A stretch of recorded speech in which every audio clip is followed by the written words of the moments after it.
Super prime net 9ಗೆ ಸ್ವಾಗತ. ನಾನು ಹರಿಪ್ರಸಾದ್. ಇವತ್ತಿನ ಇಡೀ ದಿವಸದ ಪ್ರಮುಖ ಸುದ್ದಿಗಳನ್ನ ಸೂಪರ್ ಪ್ರೈಮ್ನಲ್ಲಿ ನಿಮಗೆ ತೋರಿಸ್ತಾ ಹೋಗ್ತೀನಿ. ಯಾವೆಲ್ಲ ಸುದ್ದಿಗಳಿದಾವೆ ಅನ್ನೋದನ್ನು ನಿಮಗೆ ಮೊದಲಿಗೆ ಹೇಳ್ತೀನಿ. ನಾಳೆ ನಡೆಯಲಿರುವಂತಹ ವಿಧಾನ ಪರಿಷತ್ ಚುನಾವಣೆಗೆ ಮೂರೂ ಪಕ್ಷಗಳು ಭರ್ಜರಿಯಾಗಿ ರೆಡಿ ಆಗ್ತಾ ಇದ್ದಾವೆ. 5 ಅಭ್ಯರ್ಥಿಗಳ ಗೆಲುವಿಗೆ ಶಿವಕುಮಾರ್ ಅವರು ಪ್ಲಾನ್ ಅನ್ನು ಮಾಡ್ಕೊಂಡಿದ್ರೆ ಮೂರೂ ಪಕ್ಷಗಳ ಶಾಸಕರು ಈಗ ರೆಸಾರ್ಟ್ಗೆ ಹೋಗಿ ಅಲ್ಲಿ ಮತದಾನಕ್ಕೆ ರೆಡಿ ಆಗ್ತಾ ಇದ್ದಾರೆ. ಹಾಗೆಯೇ ಬಿಡದಿ ಟೌನ್ಶಿಪ್ ವಿರೋಧಿಸ್ತಾ ಇರೋರನ್ನ ಬಿಜೆಪಿಯವರು ಭೇಟಿ ಮಾಡಿದ್ರು. ಆದರೆ ಬಿಜೆಪಿ ಜೆಡಿಎಸ್ನವರಿಗೆ ಮುಜುಗರ ತರುವಂತಹ ಪೋಸ್ಟರ್ಗಳನ್ನು ರಾತ್ರಿ ಅಂಟಿಸಿದ್ದು ಈಗ ದೋಸ್ತಿ ನಾಯಕರುಗಳನ್ನು ಕೆರಳಿಸಿತ್ತು. ಈ ಮಧ್ಯೆ ಮಾಗಡಿ ಶಾಸಕ ಬಾಲಕೃಷ್ಣ ಹೊಸ ಬಾಂಬ್ ಎಸೆದಿದ್ದಾರೆ. ಇನ್ನು ಧರ್ಮಸ್ಥಳದ ಬುರುಡೆ ಷಡ್ಯಂತ್ರಗಳು ನಟ ಪ್ರಕಾಶ್ ರಾಜ್ರನ್ನ ಸಂಪರ್ಕಿಸಿದ್ದರು. ಇದು ಸತ್ಯ ಅಂತ ಪ್ರಕಾಶ್ ರಾಜ್ ಒಪ್ಕೊಂಡಿದ್ದಾರೆ. ಈಗ ಧರ್ಮಸ್ಥಳ ಪರ ಇರೋರು ಪ್ರಕಾಶ್ ರಾಜರನ್ನ ಬಂಧಿಸಬೇಕು ಅಂತ ಹೇಳೋದಕ್ಕೆ ಶುರು ಮಾಡಿದ್ದಾರೆ. ಇನ್ನು ದೇಶದಲ್ಲಿ ಮುಂಗಾರು ಮಳೆ ಕೊರತೆಯಿಂದ ಬರ ಆವರಿಸಲಿದೆ. ದೇಶದ 326 ಜಿಲ್ಲೆಗಳಲ್ಲಿ ಬರದ ಸಮಸ್ಯೆ ಬರಲಿದೆ ಅಂತ ಕೇಂದ್ರ ಸರ್ಕಾರಕ್ಕೆ ವರದಿ ತಲುಪಿದೆ. ಇದರಲ್ಲಿ ಕರ್ನಾಟಕದ 12 ಜಿಲ್ಲೆಗಳು ಸೇರಿವೆ.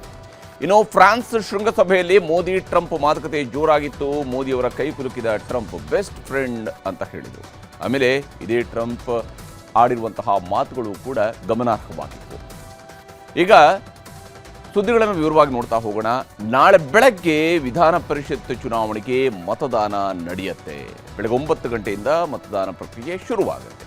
ಮುಖ್ಯಮಂತ್ರಿ ಆದಮೇಲೆ ಡಿ ಕೆ ಶಿವಕುಮಾರ್ ಅವರು ಎದುರಿಸ್ತಾ ಇರುವಂತಹ ಮೊದಲ ಅಗ್ನಿ ಪರೀಕ್ಷೆ. ಜೆಡಿಎಸ್ ಪಾಲಿಗೂ ನಾಳೆಯ ಪರಿಷತ್ ಎಲೆಕ್ಷನ್ ಬಹಳ ಮುಖ್ಯವಾಗಿರುವಂಥದ್ದು. ಬಿಜೆಪಿಯವರಿಗೆ ತಮ್ಮ ಅಭ್ಯರ್ಥಿಗಳನ್ನು ಗೆಲ್ಲಿಸೋದಕ್ಕೆ ಬಹಳ ಹೋರಾಡಬೇಕಾದ ಪರಿಸ್ಥಿತಿ ಏನೂ ಇಲ್ಲ. ಆದರೆ ಬಿಜೆಪಿ ಶಾಸಕರಿಂದ ಅಡ್ಡ ಮತದಾನ ಆಗದಂತೆ ನೋಡಿಕೊಳ್ಬೇಕಾದ ಸವಾಲು ಇದ್ದೇ ಇದೆ.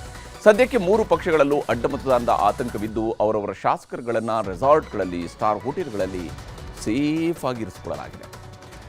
ಕಾಂಗ್ರೆಸ್ನ 135 ಶಾಸಕರು ಬಿಡದಿ ಬಳಿಯ ವಂಡರ್ಲಾ ರೆಸಾರ್ಟ್ನಲ್ಲಿ ವಾಸ್ತವ್ಯ ಹೂಡಿದ್ದಾರೆ. ಅಂದರೆ ದೊಡ್ಡ ನಾಯಕರುಗಳನ್ನು ಬಿಟ್ಟು, ಮಂತ್ರಿಗಳನ್ನು ಬಿಟ್ಟು ಉಳಿದೆಲ್ಲ ಶಾಸಕರು ಅಲ್ಲಿದ್ದಾರೆ. ಎಲ್ಲ ಶಾಸಕರಿಗೂ 140 ರೂಮ್ಗಳನ್ನು ವ್ಯವಸ್ಥೆ ಮಾಡಲಾಗಿದೆ. ನಿನ್ನೆ ಇವತ್ತು ಸಿಎಂ ಡಿ ಕೆ ಶಿವಕುಮಾರ್, ಮಾಜಿ ಮುಖ್ಯಮಂತ್ರಿ ಸಿದ್ದರಾಮಯ್ಯ, ರಾಜ್ಯ ಉಸ್ತುವಾರಿ ಸುರ್ಜೇವಾಲಾ ಪರಿಷತ್ ಚುನಾವಣೆ ಗೆಲ್ಲಿಸೋದು ಹೇಗೆ ಅಂತ ಟ್ಯೂಷನ್ ಅನ್ನು ಕೊಡ್ತಾ ಇದ್ದಾರೆ. ಅದರಲ್ಲೂ ಅಡ್ಡ ಮತದಾನ ಆಗದಂತೆ ನೋಡಿಕೊಳ್ಳಿ ಅಂತಾನು ಕೂಡ ಒಂದು ಕಡೆಯಲ್ಲಿ ಎಚ್ಚರಿಕೆಯನ್ನು ವಹಿಸ್ತಾನೆ, ಮತ್ತೊಂದು ಕಡೆ ಮಾಕ್ ಎಲೆಕ್ಷನ್ ಅನ್ನು ಮಾಡಿಸ್ತಾ ಇದ್ದಾರೆ. ಆ ಮೂಲಕ ಪ್ರತಿಯೊಬ್ಬರೂ ಮತ ಹಾಕುವುದು ಹೇಗೆ ಅನ್ನುವಂತಹ ಪ್ರಕ್ರಿಯೆಯನ್ನು ಮಾಡಿಸಲಾಗ್ತಾ ಇದೆ. ವಿಶೇಷವಾಗಿ ಕಾಂಗ್ರೆಸ್ ಪಕ್ಷದ 5ನೇ ಅಭ್ಯರ್ಥಿಯಾಗಿರುವ ವಿನಯ್ ಕಾರ್ತಿಕ್ ಪರಿಷತ್ ಚುನಾವಣೆಯಲ್ಲಿ ಗೆಲ್ತಾರೆ ಅಂತಾನು ಶಾಸಕರಿಗೆ ಸಿಎಲ್ಪಿ ಸಭೆಯಲ್ಲಿ ಅಭಯ ಕೊಟ್ಟಿದ್ದಾರೆ. ಆದರೆ ಸಂಖ್ಯಾಬಲದ ಕೊರತೆ ಎದುರು ಹೇಗೆ 5ನೇ ಅಭ್ಯರ್ಥಿನ ಗೆಲ್ಲೋದಕ್ಕೆ ಸಾಧ್ಯ ಅನ್ನುವಂಥ ವಿಚಾರಗಳು ಬಹಳ ಮುಖ್ಯವಾಗಿ ಗಮನಿಸಬೇಕು. ನಾಳೆ ವಿಧಾನ ಪರಿಷತ್ ಚುನಾವಣೆಯಲ್ಲಿ ಹೇಗೆ ಮತದಾನ ಮಾಡಬೇಕು ಅಂತ ಶಾಸಕರಿಗೆ ಡಿ ಕೆ ಶಿವಕುಮಾರ್ ಅವರು ಟ್ರೈನಿಂಗ್ ಕೊಟ್ಟಿದ್ದಾರೆ. ವಿಶೇಷವಾಗಿ ಅಲ್ಲೇ ಒಂದು ಮಾಕ್ ವೋಟಿಂಗ್ ಪ್ರಕ್ರಿಯೆಯನ್ನು ನಡೆಸಲಾಗಿದೆ. ಪ್ರತಿಯೊಬ್ಬರು ಕೂಡ ವೋಟ್ ಹಾಕುವಂತಹ ರೀತಿಗಳನ್ನು ಗಮನಿಸಲಾಗಿದೆ. ವೋಟ್ ಬರೆದು ನಂತರ ಆ ಒಂದು ಪೋಲಿಂಗ್ ಬ್ಯಾಲೆಟ್ ಬಾಕ್ಸ್ ಏನಿದೆ ಅದಕ್ಕೆ ಮತವನ್ನು ಹಾಕೋದ್ರ ಮೂಲಕವಾಗಿ ಡಮ್ಮಿ ಬ್ಯಾಲೆಟ್ ಪತ್ರಗಳನ್ನು ಅದಕ್ಕೆ ಹಾಕಿ ಹೇಗೆ ಎಲ್ಲಿ ಸಹಿ ಮಾಡಬೇಕು ಮತ್ತು ಫಸ್ಟ್ ಪ್ರಿಫರೆನ್ಷಿಯಲ್ ವೋಟ್ ಹೇಗೆ, ಸೆಕೆಂಡ್ ಪ್ರಿಫರೆನ್ಷಿಯಲ್ ವೋಟ್ ಹೇಗೆ, ಈ ವಿಚಾರಕ್ಕೆ ಸಂಬಂಧಪಟ್ಟಂತೆ ಸಂಪೂರ್ಣವಾದಂತಹ ಟ್ರೈನಿಂಗನ್ನು ಶಾಸಕರುಗಳಿಗೆ ಕೊಡಲಾಗಿದೆ. ಯಾವಾಗ ಕಾಂಗ್ರೆಸ್ನ ನಾಯಕರು ಸಂಖ್ಯಾಬಲ ಇಲ್ಲದೆ ಇದ್ದರೂ ಕೂಡ, ಅಂದರೆ ಪೂರ್ತಿಯಾಗಿ 5ನೇ ಅಭ್ಯರ್ಥಿಯನ್ನು ಸುಲಭವಾಗಿ ಗೆಲ್ಲಿಸ್ಕೊಂಡು ಬರುವಂಥದ್ದು ಸಾಧ್ಯ ಇಲ್ಲ. ಹಾಗಿದ್ರೂ ಕೂಡ 5ನೇ ಅಭ್ಯರ್ಥಿಯನ್ನು ಹಾಕಿದ್ರು. ಅದಕ್ಕೂ ಮುಂಚಿತವಾಗಿಯೇ ಜೆಡಿಎಸ್ನವರು ತಮ್ಮ ಅಭ್ಯರ್ಥಿಯನ್ನು ಕಣಕ್ಕಿಳಿಸಿ ಆಗಿತ್ತು. ಮೈತ್ರಿ ಪಕ್ಷದಿಂದ 3ನೇ ಅಭ್ಯರ್ಥಿನ ಇಳಿಸಿದ್ರು. ಹೀಗಾಗಿ ಜೆಡಿಎಸ್ಗೆ ಈಗ ಅಡ್ಡ ಮತದಾನದ ಭಯ ಶುರುವಾಗಿದೆ. ಅದಕ್ಕಾಗಿಯೇ 18 ಶಾಸಕರಿದ್ದರೂ ಕೂಡ ಅಭ್ಯರ್ಥಿಗಳನ್ನು ಅಖಾಡಕ್ಕೆ ಇಳಿಸಿರುವಂತಹ ಜೆಡಿಎಸ್ನವರು ಮೈತ್ರಿಕೂಟ ಬಿಜೆಪಿಯವರ ಮತಗಳು ಸಿಗಲಿವೆ, ಹೀಗಾದರೂ ಮಾಡಿ ಜೆಡಿಎಸ್ ಅಭ್ಯರ್ಥಿಯನ್ನು ಗೆಲ್ಲಿಸಬಹುದು ಅನ್ನುವಂಥ ಲೆಕ್ಕಾಚಾರಗಳನ್ನು ಹಾಕೊಳ್ತಾ ಇದ್ದಾರೆ. ಹೀಗಾಗಿ 18 ಜೆಡಿಎಸ್ ಶಾಸಕರನ್ನು ಬೆಂಗಳೂರು ಗ್ರಾಮಾಂತರ ಜಿಲ್ಲೆಯ ದೇವನಹಳ್ಳಿಯಲ್ಲಿರುವ JW ಮ್ಯಾರಿಯಟ್ ಸ್ಟಾರ್ ಹೋಟೆಲ್ನಲ್ಲಿ ಇರಿಸಿದ್ದಾರೆ. 20 ರೂಮ್ಗಳನ್ನು ಬುಕ್ ಮಾಡಲಾಗಿದೆ. ಇದೇ ಹೋಟೆಲ್ಗೆ ಕೇಂದ್ರ ಸಚಿವ ಕುಮಾರಸ್ವಾಮಿ ಅವರು ಕೂಡ ಬಂದು ಅಡ್ಡ ಮತದಾನ ಆಗದಂತೆ ಎಚ್ಚರ ವಹಿಸುವ ಬಗ್ಗೆ ಪಾಠವನ್ನು ಮಾಡಿದ್ದಾರೆ.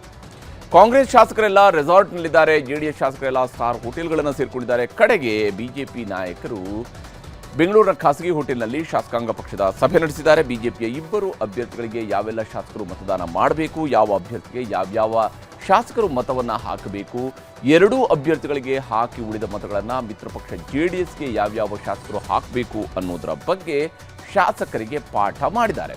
ಅಡ್ಡ ಮತದಾನ ಆಗದಂತೆ ಎಚ್ಚರಿಕೆ ವಹಿಸುವಂತಹದರ ಬಗ್ಗೆ ಬಿಜೆಪಿ ರಾಜ್ಯಾಧ್ಯಕ್ಷ BY ವಿಜೇಂದ್ರ, ವಿಧಾನಸಭೆಯ ವಿರೋಧ ಪಕ್ಷದ ನಾಯಕ ಅಶೋಕ್ ನೇತೃತ್ವದಲ್ಲಿ ಶಾಸಕರಿಗೆ ಪಾಠ ಮಾಡಲಾಗಿದೆ.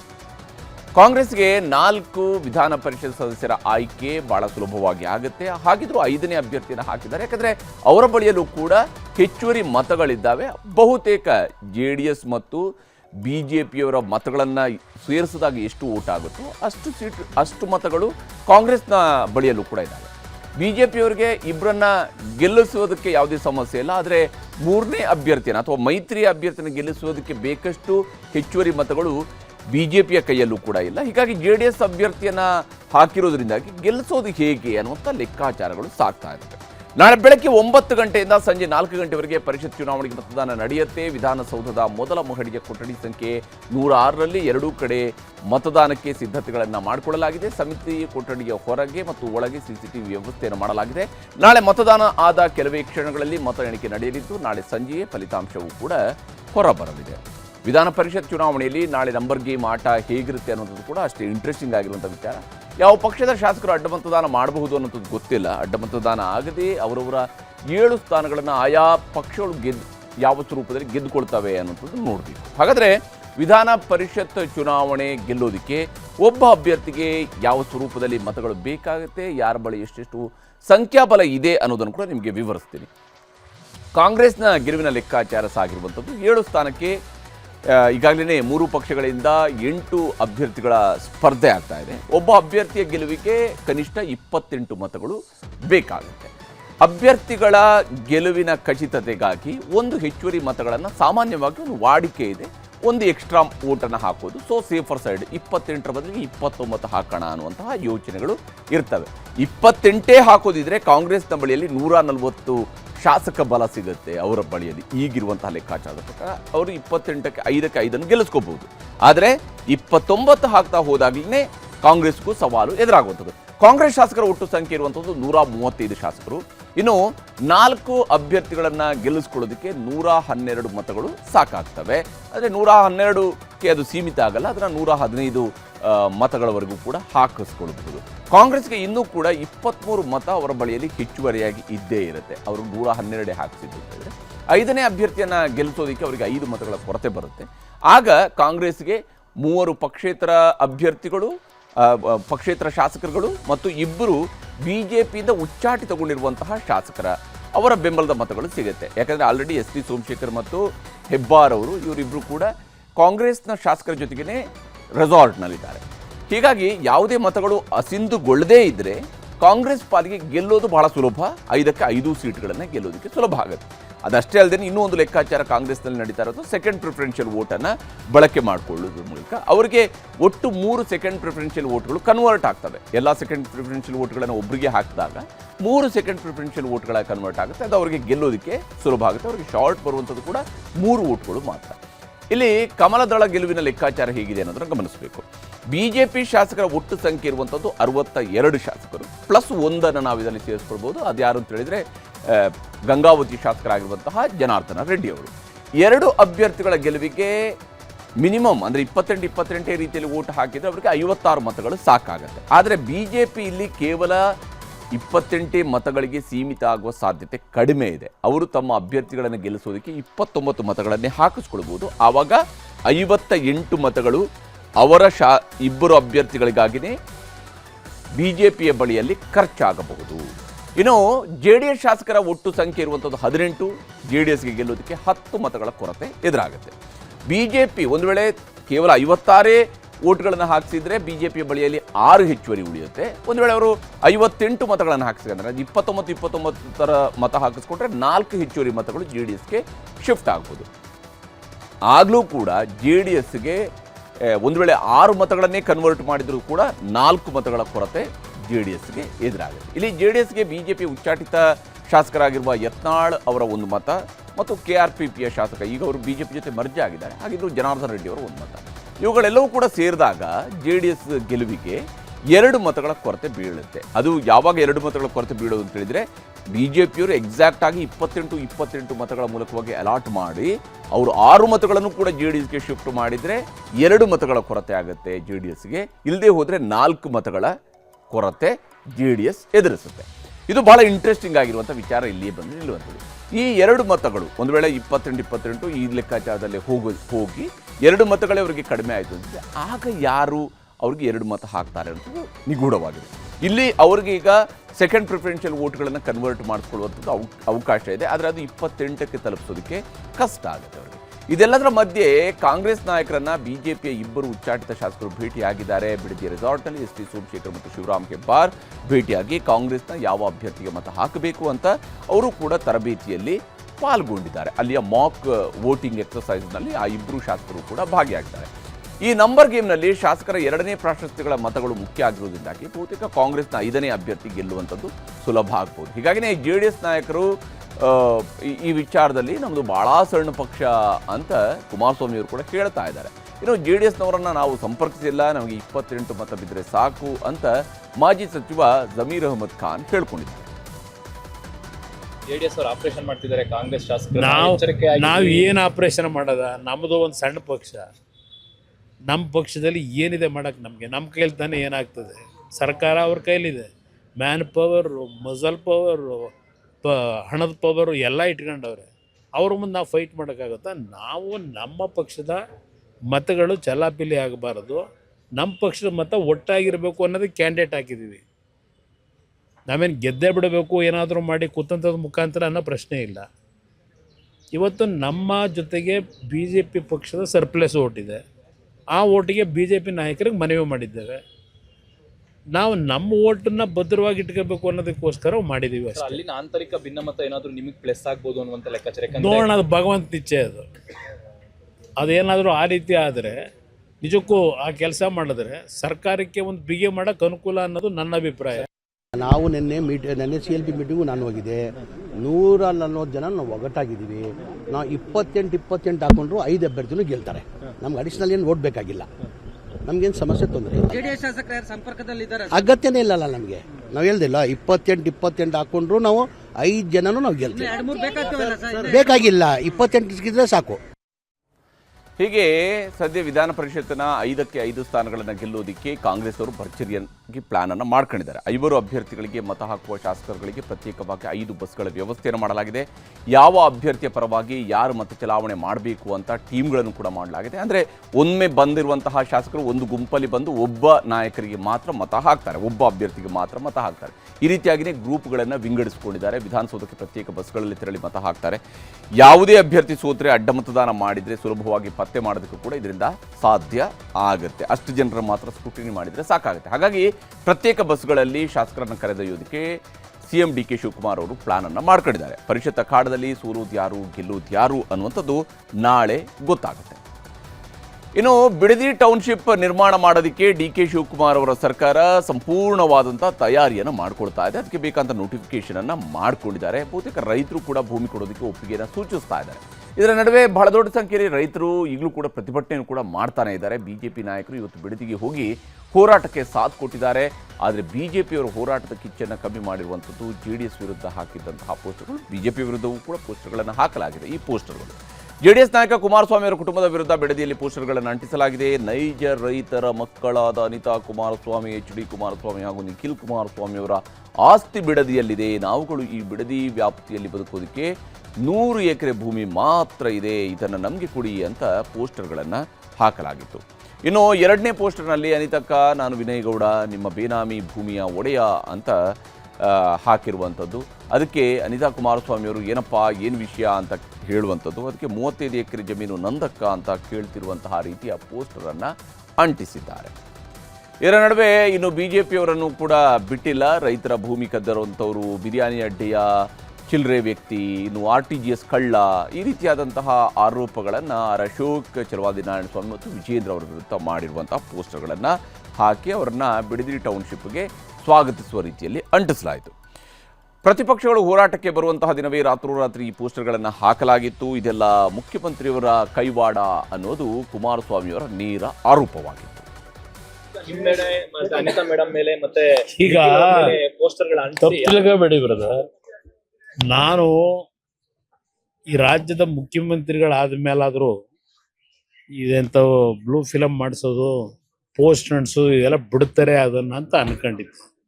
ಆ ಕೈಯಲ್ಲಿ ಇನ್ನೂ ಹೋಗಿಲ್ಲ. ಅದೆಲ್ಲ ಪೋಸ್ಟ್ ಅಂಟಿಸ್ಬಿಟ್ಟು ಪ್ರಚಾರ ಮಾಡೋ ಅಂತದ. ಈವನ್ ನಾನು ಹೆಂಡ್ತಿದ್ದು ಫೋಟೋ ಹಾಕೋರು, ನಂದು 100 ಎಕರೆ ಅಂತ ಅದೇನೋ ನಿಖಿಲ್ದು ನಂದು ಹಾಕೋರಲ್ವೇ. 46 ಎಕರೆ 40 ವರ್ಷದ ಹಿಂದೆ ಕಷ್ಟಪಟ್ಟು ಸಂಪಾದನೆ ಮಾಡಿರೋ ಜಮೀನು. ಅದು ಬಿಟ್ಟು ನನ್ನ ಹೆಸರಲ್ಲಿ ಇನ್ಯಾವ ಜಮೀನಿದೆ? 100 ಎಕರೆ ಅಂತೇನು ಹಾಕೊಂಡವರಲ್ಲ ಪೋಸ್ಟ್ರಲ್ಲಿ.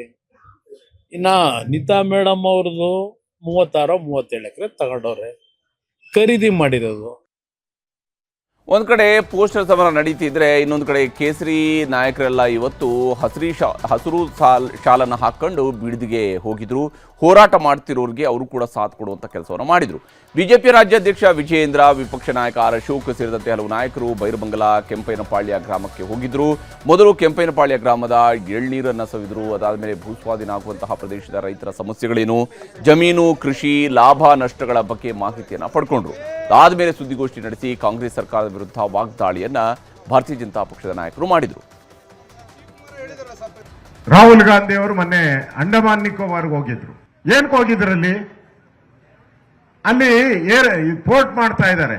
ಅಲ್ಲೋಗಿ ನಿಂತ್ಕೊಂಡು ಅವರು ಹೇಳಿದ್ದಾರೆ, ಇಲ್ಲಿ ನೀವು ಇದನ್ನ ಈ ಗ್ರೀನರಿ ಎಲ್ಲ ಹೊಡೆದಾಕಿ ನೀವು ಪೋರ್ಟ್ ಮಾಡ್ತಾ ಇದ್ದೀರಾ, ಇದಕ್ಕೆ ನಾನು ವಿರೋಧ ಇದೆ ಅಂತ ಹೇಳಿ ಸ್ಟ್ರೈಕ್ ಕೂತ್ಕೊಂಡಿದ್ದಾರೆ. ಯಾರು? ರಾಹುಲ್ ಗಾಂಧಿ ಅವರು. ಬಾಪ ಇಲ್ಲಿನೂ ಸ್ವಲ್ಪ ನೋಡು, ಇಲ್ಲಿ ಗ್ರೀನರಿ ಇದೆಯೋ ಅಥವಾ ಆಳು ಬಿದ್ದಿದೆಯೋ ಬಂದು ನೋಡಿ ನೀವು. ರಾಹುಲ್ ಗಾಂಧಿ ಅವ್ರಿಗೆ ನಾ ಇನ್ವಿಟೇಷನ್ ಕೊಡೋಣ ನಾವೆಲ್ಲರೂ, ಇಲ್ಲಿರೋ ರೈತರೆಲ್ಲ. ರಾಜ್ಯದ ಮುಖ್ಯಮಂತ್ರಿಗಳಿಗೆ ನಾ ಎಚ್ಚರಿಕೆಯನ್ನು ಕೊಡ್ತಾ ಇದ್ದೇನೆ, ಯಾವುದೇ ಕಾರಣಕ್ಕೂ ರೈತರ ಜೊತೆ ಚೆಲ್ಲಾಟ ಆಡುವುದಕ್ಕೆ ಭಾರತೀಯ ಜನತಾ ಪಾರ್ಟಿ ನಾವು ಬಿಡೋದಿಲ್ಲ. ರೈತರ ಬದುಕಿನ ಜೊತೆ ನೀವು ಚೆಲ್ಲಾಟವನ್ನು ಆಡಬೇಡಿ ಮಾನ್ಯ ಮುಖ್ಯಮಂತ್ರಿಗಳೇ. ನಿಮಗೆ ರಿಯಲ್ ಎಸ್ಟೇಟ್ ದಂಧೆ ಮಾಡೋದಕ್ಕೆ ಬೇಕಾದಷ್ಟು ಜಮೀನುಗಳಿದ್ದಾವೆ. ಇನ್ನು ಬಿಜೆಪಿ ಜೆಡಿಎಸ್ ನಾಯಕರು ಬಿಡದಿಯಲ್ಲಿ ಅಬ್ಬರಿಸ್ತಾ ಇರುವಾಗಲೇ ಕಾಂಗ್ರೆಸ್ ಶಾಸಕ ಎಸ್.ಸಿ. ಬಾಲಕೃಷ್ಣ ಹೊಸ ಬಾಂಬ್ ಅನ್ನು ಹಾಕಿದ್ದಾರೆ. ಬಿಜೆಪಿ ಜೆಡಿಎಸ್ ಸರ್ಕಾರದ ಅವಧಿಯಲ್ಲಿ ಎಷ್ಟೆಲ್ಲ ಭೂಸ್ವಾಧೀನ ಆಗಿತ್ತು, ಏನೆಲ್ಲ ಒಳಗೊಳಗೆ ಮಾತುಕತೆ ಆಗಿತ್ತು ಅನ್ನುವಂತಹ ಗುಟ್ಟನ್ನು ಅವರು ರಟ್ಟು ಮಾಡಿದ್ದಾರೆ.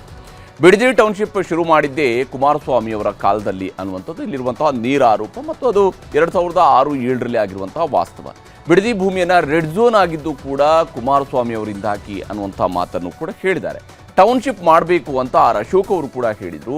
ಯಡಿಯೂರಪ್ಪನವರು ಮುಖ್ಯಮಂತ್ರಿ ಆಗಿದ್ದಂತಹ ಸಂದರ್ಭದಲ್ಲಿ 1,000 ಎಕರೆಯನ್ನು ಭೂಸ್ವಾಧೀನ ಮಾಡಿಕೊಳ್ಳಲಾಗಿತ್ತು. ನಾನು ಮಾಜಿ ಶಾಸಕನಾಗಿದ್ದಾಗ ಯಡಿಯೂರಪ್ಪನವರನ್ನ ಈ ವಿಚಾರದಲ್ಲಿ ನಾನು ಪ್ರಶ್ನೆ ಮಾಡಿದ್ದೆ. ಆಗ ವಿಜೇಂದ್ರ ಅವರು ಕೂಡ ಟೌನ್ಶಿಪ್ ಪರವಾಗಿ ನನ್ನ ಹತ್ರ ಮಾತನಾಡಿದ್ರು ಅನ್ನುವ ಅಂಶವನ್ನು ಕೂಡ ಬಾಲಕೃಷ್ಣ ಹೇಳಿದ್ದಾರೆ. ಇದಾದ ಮೇಲೆ 60-70 ಲಕ್ಷ ರೂಪಾಯಿಗಳಿಗೆ ಭೂಸ್ವಾಧೀನವನ್ನು BSY ಸರ್ಕಾರ ಮಾಡಿತ್ತು. DKಶಿ ಸರ್ಕಾರದಲ್ಲಿ ಎಕರೆಗೆ 2 ಕೋಟಿಗೂ ಹೆಚ್ಚು ಪರಿಹಾರವನ್ನು ನಾವು ಕೊಡ್ತಾ ಇದ್ದೇವೆ. ಇದೆಲ್ಲ ನಿಜಾನ ಅಲ್ವಾ ಅನ್ನೋದರ ಬಗ್ಗೆ ವಿಜೇಂದ್ರ ಹಾಗೂ ಆರ್ ಅಶೋಕ್ ಅವರು ಹೇಳಬೇಕು ಅಂತ ಹೇಳಿ ಇಲ್ಲಿ ಬಾಲಕೃಷ್ಣ ಅವರು ಆಗ್ರಹಿಸ್ತಾ ಇದ್ದಾರೆ. ಬಿಜೆಪಿ ಸರ್ಕಾರ ಇದ್ದಂಥ ಸಂದರ್ಭದಲ್ಲಿ ಅಶ್ವಥ್ ನಾರಾಯಣ ಅವರು ಈ ಜಿಲ್ಲೆಯ ಉಸ್ತುವಾರಿಯಾದಂಥ ಸಂದರ್ಭದಲ್ಲಿ ಜಗದೀಶ್ ಶೆಟ್ಟರು KDB ಮಿನಿಸ್ಟರ್ ಆಗಿದ್ರು, ಇಂಡಸ್ಟ್ರಿಯಲ್ ಮಿನಿಸ್ಟರ್. 1,000 ಎಕರೆ ಅಕ್ವೈರ್ ಮಾಡಿದ್ರು. ನಾನು ಹೇಳಿದೆ, ಈ 1,000 ಎಕರೆ ನೀವು ತಗೊಳ್ಳೋದಾದ್ರೆ ಪೂರ್ತಿ ತಗೊಳ್ಳಿ, 10,000 ಎಕರೆನೂ ತಗೊಳ್ಳಿ. 1,000 ಎಕರೆ ತಗೊಳ್ಳೋದು, ಇನ್ನು ಮಿಕ್ಕಿದ್ದನ್ನ ರೆಡ್ ಝೋನಲ್ಲಿ ಇಡೋದು ಇದು ಸೂಕ್ತ ಅಲ್ಲ ಅಂತಕ್ಕಂಥ ಹೋರಾಟ ನಾವು ಕೂಡ ಮಾಡೋದು. ಆ ಸಂದರ್ಭದಲ್ಲಿ ನಮ್ಗೆ ಆ ಭಾಗದಲ್ಲಿ ಆ ರೈತರುಗಳು ಸ್ಪಂದಿಸ್ತಿಲ್ಲ. ಅವಾಗ ಹಂಗಿದ್ರು ರೆಡ್ ಝೋನ್ ಆಗಿದೆ, ಇದರಿಂದ ಏನು ಮುಂದೆ ಏನು ಕೂಡ ಪ್ರಯೋಜನ ಆಗೋದಿಲ್ಲ, ಇದು ರೆಡ್ ಝೋನ್ ಇಂದ ಡ್ರಾಪ್ ಮಾಡ್ಲಿಕ್ಕೆ ಆಗೋದಿಲ್ಲ, ಅದರಿಂದ ನೀವು ಸಹಕಾರ ಕೊಡಬೇಕು ಅಂತ ನನಗೆ ಹೇಳಿದಾರಾ ಇಲ್ವಾ ಅಂತೇಳಿ ವಿಜೇಂದ್ರ ಅವರು ಪ್ರಾಮಾಣಿಕವಾಗಿ ಮಾತಾಡಬೇಕು. ಈಗ ವಿರೋಧ ಮಾಡಬೇಕು, DK ಶಿವಕುಮಾರ್ ಅವ್ರನ್ನ ಅಣಿಬೇಕು ಅಂತಕ್ಕಂಥ ವಿಚಾರದಲ್ಲಿ ಅವ್ರು ಮಾಡ್ತಾ ಇದ್ದಾರೆ. ನೋಡೋಣ ಅದು ಯಾವ ರೀತಿ ಆಗ್ತದೆ ಅಂತ. ಅಶೋಕ್ ಅವರು DK ಶಿವಕುಮಾರ್ ಅವರು ಮುಖ್ಯಮಂತ್ರಿ ಆಗವ್ರೆ ಅಂತ ಮಾತಾಡ್ತಾವ್ರು ಅಷ್ಟೇನೆ. ಸಿದ್ದರಾಮಯ್ಯ ಅವರು ಮುಖ್ಯಮಂತ್ರಿ ಆಗಿದ್ದಾಗ ಅವ್ರು ತುಟಿನೇ ಬಿಚ್ಚಲಿಲ್ಲ.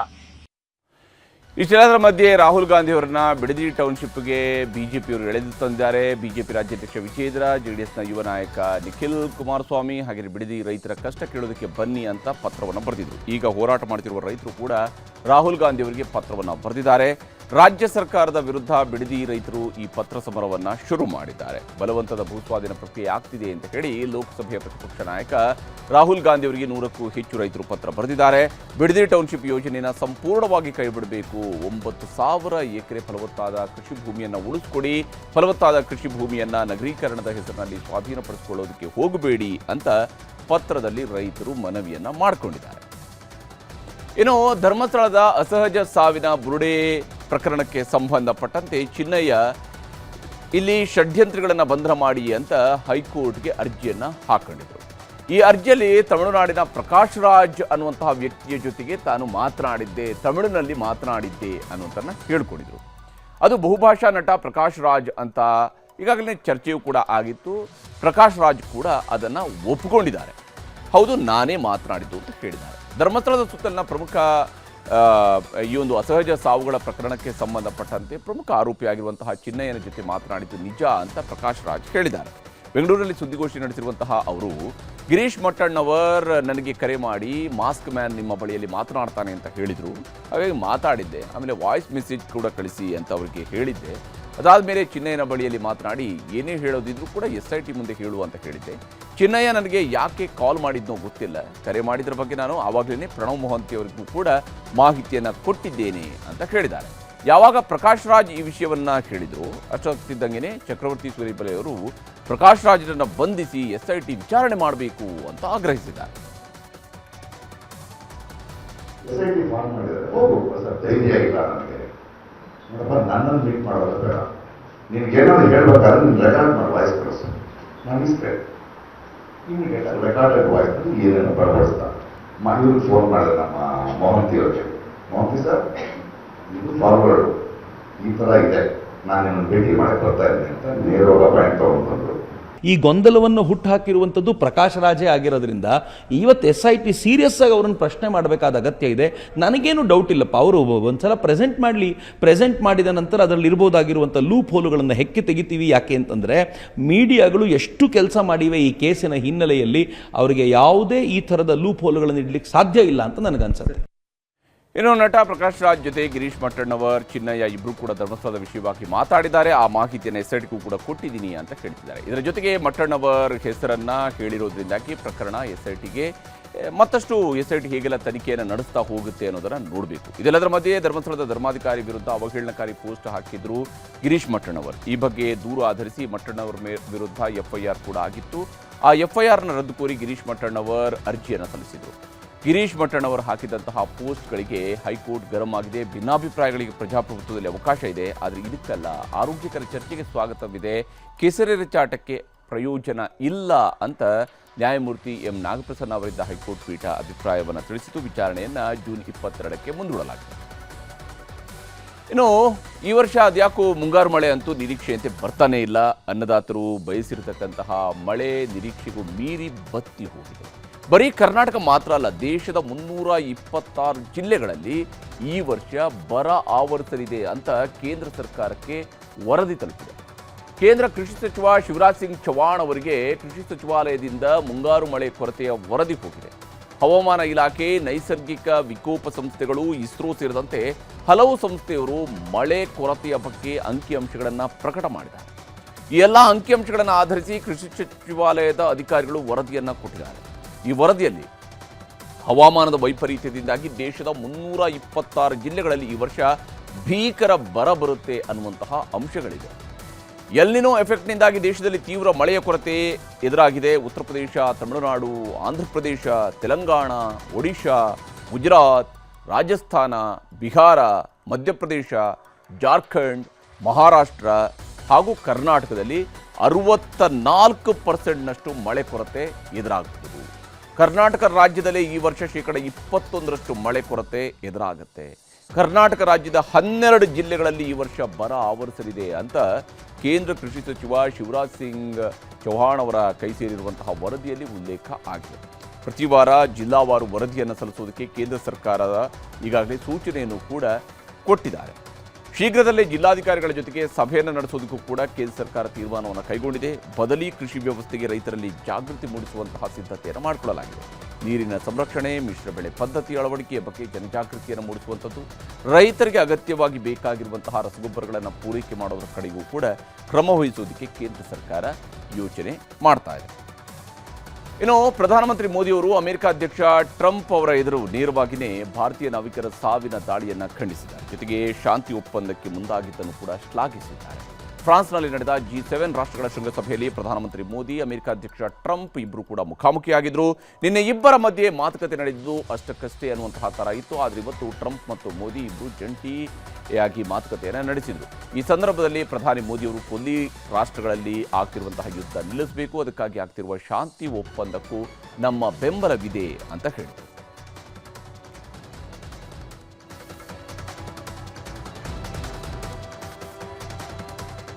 ಈಗ ರಾಜ್ಯ, ದೇಶ ವಿದೇಶಗಳ ಮತ್ತಷ್ಟು ಪ್ರಮುಖ ಸುದ್ದಿಗಳನ್ನು ಕ್ವಿಕ್ ಆಗಿ ನೋಡ್ತಾ ಹೋಗೋಣ.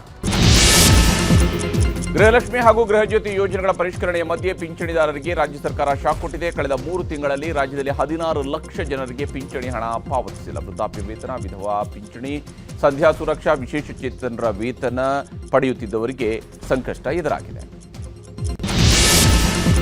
ರಾಜ್ಯ ಸರ್ಕಾರ ಪಿಂಚಣಿದಾರರ ಪಟ್ಟಿಯನ್ನು ಪರಿಷ್ಕರಣೆ ಮಾಡ್ತಾ ಇದೆ. ಹೀಗಾಗಿ 3 ತಿಂಗಳಿಂದ ಪಿಂಚಣಿ ಪಾವತಿಯನ್ನು ಸ್ಥಗಿತಗೊಳಿಸಲಾಗಿದೆ. ನಕಲಿ ದಾಖಲೆಗಳನ್ನು ಕೊಟ್ಟು ಪಿಂಚಣಿ ಪಡೆಯುತ್ತಿದ್ದವರ ಪತ್ತೆಗೆ ಕಂದಾಯ ಇಲಾಖೆ ಅಧಿಕಾರಿಗಳು ಶೋಧ ಕಾರ್ಯ ನಡೆಸ್ತಾ ಇದ್ದಾರೆ. ಅನರ್ಹರಿಗೆ ನೋಟಿಸ್ ಕೊಡಲಾಗ್ತಾ ಇದೆ. ಗ್ಯಾರಂಟಿ ಯೋಜನೆಗಳ ಪರಿಷ್ಕರಣೆಯ ಸಂಬಂಧ ನಾಳೆ ಮುಖ್ಯ ಕಾರ್ಯದರ್ಶಿ ನೇತೃತ್ವದಲ್ಲಿ ಸಭೆ ನಡೆಯಲಿದೆ. ಸಭೆಯಲ್ಲಿ ಪರಿಷ್ಕರಣೆ ಯಾವ ರೀತಿ ಆಗಬೇಕು ಅನ್ನೋದ್ರ ಬಗ್ಗೆ ಚರ್ಚೆ ನಡೆಯಲಿದೆ. ಇದೇ ವೇಳೆ ಗ್ಯಾರಂಟಿ ಯೋಜನೆಗಳ ಅನುಷ್ಠಾನದ ಪ್ರಾಧಿಕಾರದ ಅಧ್ಯಕ್ಷ HM ರೇವಣ್ಣ ಅರ್ಹ ಫಲಾನುಭವಿಗಳು ಆತಂಕ ಪಡುವ ಅಗತ್ಯ ಇಲ್ಲ ಅಂತ ಹೇಳಿದ್ದಾರೆ. ಮೈಸೂರಿನ ಜಯದೇವ ಹೃದ್ರೋಗ ಆಸ್ಪತ್ರೆಯಲ್ಲಿ ವೈದ್ಯರಿಲ್ಲದೆ ರೋಗಿಗಳು ಪರದಾಡುವಂತಹ ಸ್ಥಿತಿ ನಿರ್ಮಾಣವಾಗಿದೆ ಅನ್ನುವಂತಹ ಆರೋಪ ಕೇಳಿಬಂದಿತ್ತು. ಕಳೆದ 2 ದಿವಸಗಳಲ್ಲಿ 11 ಮಂದಿ ಸಾವನ್ನಪ್ಪಿದ್ದಾರೆ ಅನ್ನುವಂತಹ ಆರೋಪ ಬಂದಿತ್ತು. ಆದರೆ ಇದರ ಬಗ್ಗೆ ವರದಿ ಬರ್ತಾ ಇದ್ದಂತೆಯೇ ಡಾಕ್ಟರ್ ಶರಣಪ್ರಕಾಶ್ ಪಾಟೀಲ್ರು ಆಸ್ಪತ್ರೆಗೆ ಭೇಟಿ ನೀಡಿ ಪರಿಶೀಲನೆ ನಡೆಸಿದ್ದಾರೆ ಮತ್ತು ರೋಗಿಗಳು ಆತಂಕ ಪಡಬೇಕಾಗಿದ್ದ ಅಗತ್ಯ ಇಲ್ಲ ಅಂತ ಸ್ಪಷ್ಟಪಡಿಸಿದ್ದಾರೆ. ಬೆಂಗಳೂರಿನಲ್ಲಿ ನಾಳೆ ಬೇಕರಿ, ಕಾಂಡಿಮೆಂಟ್ಸ್ ಬಂದ್ ಮಾಡಿ ಪ್ರತಿಭಟನೆಯನ್ನು ನಡೆಸೋದಕ್ಕೆ ತೀರ್ಮಾನವನ್ನು ಕೈಗೊಳ್ಳಲಾಗಿದೆ. ಪೊಲೀಸರು ಹಾಗೂ ಆರೋಗ್ಯ ಇಲಾಖೆ ಅಧಿಕಾರಿಗಳು ಸೇರಿದಂತೆ ಪುಡಿ ರೌಡಿಗಳ ಕಿರುಕುಳ ತಪ್ಪಿಸಬೇಕು ಅನ್ನುವಂಥದ್ದು ಇವರ ಪ್ರಮುಖ ಬೇಡಿಕೆಯಾಗಿದೆ.